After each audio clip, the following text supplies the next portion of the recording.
Hello, my name is Amit and welcome to Amit's Kitchen. अक्सर आए दिन आप अखबारों में पढ़ते होंगे कि जो मावा है या पनीर है वो बड़ा ही घटिया किस्म का होता है, मिलावटी होता है। तो क्यों ना अगली बार जब आप मिठाई बनाएं तो वो मावा या पनीर घर पे बनाया जाए। तो आज मैं आपको सिखाने वाला हूँ कि घर पे आसानी से आप मावा कैसे बना सकते हैं। तो चलिए हम और आप मिलकर शुरू करते हैं मावे की रेसिपी। दोस्तों प्लीज़ मेरे चैनल को सब्सक्राइब कीजिए और पास में एक घंटे का निशान है इसे ज़रूर दबाइए ताकि अगली वीडियो की अपडेट आप तक तुरंत पहुंच जाए। घर पे मावा बनाने के लिए सबसे पहले मैंने ली एक कढ़ाई याद रखिए कि मोटे तल्ले की होनी चाहिए, यानी कि उसकी जो थिकनेस है वो ज़्यादा हो। वैसे अगर आपके पास नॉन स्टिक कढ़ाई है तो बहुत अच्छा रहेगा। इसमें मैंने डाल दिया 1 लीटर दूध। 1 लीटर दूध में तकरीबन 200 ग्राम मावा बन सकता है। और याद रखिए कि जब आप शुरुआत कर रहे हैं मावा बनाने की तो जो गैस की आंच है उसको तेज़ रखिए। अब जहाँ तक दूध का सवाल है, आप चाहें तो फुल क्रीम दूध ले सकते हैं डेयरी का, और अगर आप चाहें तो टोंड भी ले सकते हैं। वैसे फुल क्रीम दूध लेंगे तो ज़्यादा बेहतर रहेगा क्योंकि उसमें जो फैट का कंटेंट होता है वो ज़्यादा होता है। और अगर आपको कहीं प्योर दूध मिल जाता है तो इससे अच्छा तो कुछ हो ही नहीं सकता, लेकिन जनरली आपको नहीं मिल पाता है तो मैंने डेयरी का दूध ले लिया है। अब शुरुआत में आप गैस की आंच को तेज़ ही रखिए जब तक कि दूध उबाली नहीं आ जाता, और एक बार दूध उबाली आना शुरू हो जाए तो आपको गैस की आंच को मीडियम या फिर कम भी कर सकते हैं, डिपेंड्स अपॉन रिक्वायरमेंट। और कंटिन्यूसली इसको चलाते रहिए। देखिए दूध की उबाली आ चुकी है तो बस आप इसको चलाते रहिए। अगर आपने गैस की आंच को ज़्यादा तेज़ रखा दूध उफन के गिर सकता है।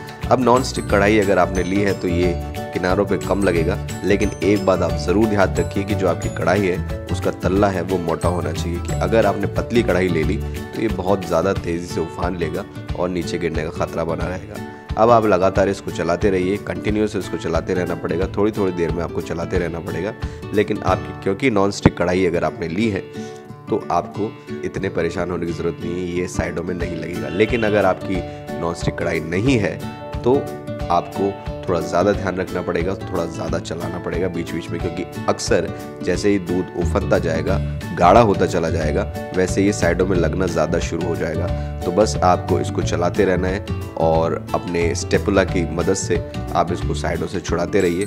कंटिन्यूस उबलने दीजिए इसको। और इस बात का बिल्कुल ध्यान रखिए कि जो गैस की आँच है वो तेज़ नहीं होनी चाहिए, कि अगर आपने तेज़ कर दी तो ये उफन के नीचे गिर जाएगा। अब देखिए धीरे धीरे ये गाढ़ा हो चला है, और जैसे ये गाढ़ा हो जाता है तो आपको कंटिन्यूसली काफ़ी समय तक अच्छे से चलाते रहना पड़ेगा, क्योंकि गाढ़ा होने के बाद इसकी जो लगने की प्रक्रिया है वो बड़ी तेज़ हो जाती है। तो बस इसको चलाते रहिए। और दूसरी चीज़ ये कि अगर आप इसको चलाएंगे नहीं तो ये साइडों से जल भी जाता है, और आप देखेंगे कि धीरे धीरे ये गाढ़ा होते होते एकदम मावे का रूप लेना शुरू कर देगा, और अगले 5 से 10 मिनट के अंदर ही ये पूरी तरह मावा बन के तैयार हो जाएगा।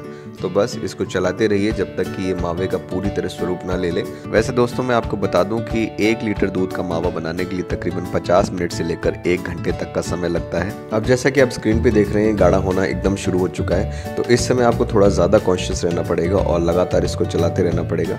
अगर गैस की आँच आपने तेज़ कर दी तो एकदम से बाहर निकलने का खतरा वापस बढ़ जाएगा। तो बस आप इसको कंटिन्यूसली चलाते रहिए, और याद रखिए कि अगर आपने इसको कंटिन्यूसली नहीं चलाया तो नीचे जलने का खतरा बहुत बढ़ जाएगा।